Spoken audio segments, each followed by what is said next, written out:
Hi there, it's Russ and Homer one more time. This is session 3, and we're going to go a step further uh, with the next step in how to do a Celastic head. I'm going to move this over to an old mold that I used, and you may not believe it. Let me step over the other side. This mold is what this character was built on.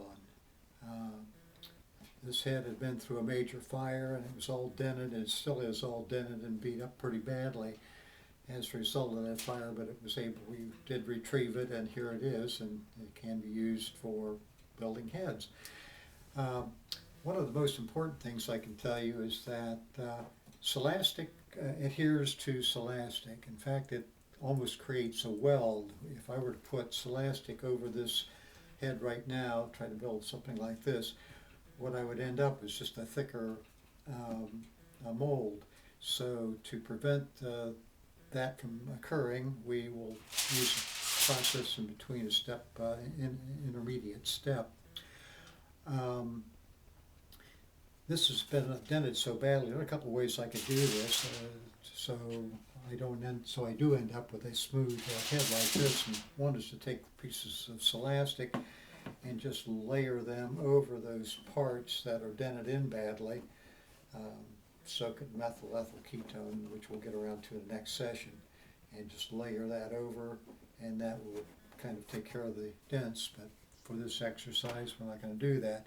I think when I originally built that, I just took some foam rubber and laid it over a thickness maybe half an inch or so of foam rubber, and just cut out a piece and kind of filled in the gaps. Anyhow, one of the products we use, in fact, not necessarily the brand, but I use a heavy-duty aluminum foil bought at any grocery store or Walmart, Kmart, whatever. And that is just simply layered over the top of the head. Something like so.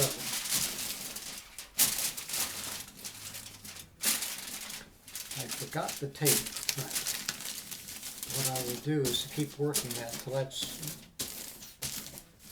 fairly close to the mold itself. Bend and tuck, bend and tuck, bend and tuck. And before I go on to the next piece, I'll normally glue or tape this down with masking tape and something of that nature.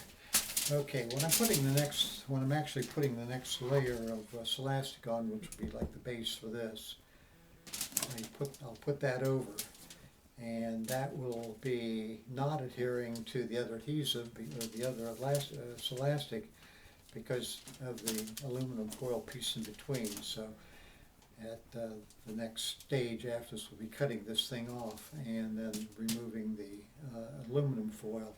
But we'll get around to that a little later.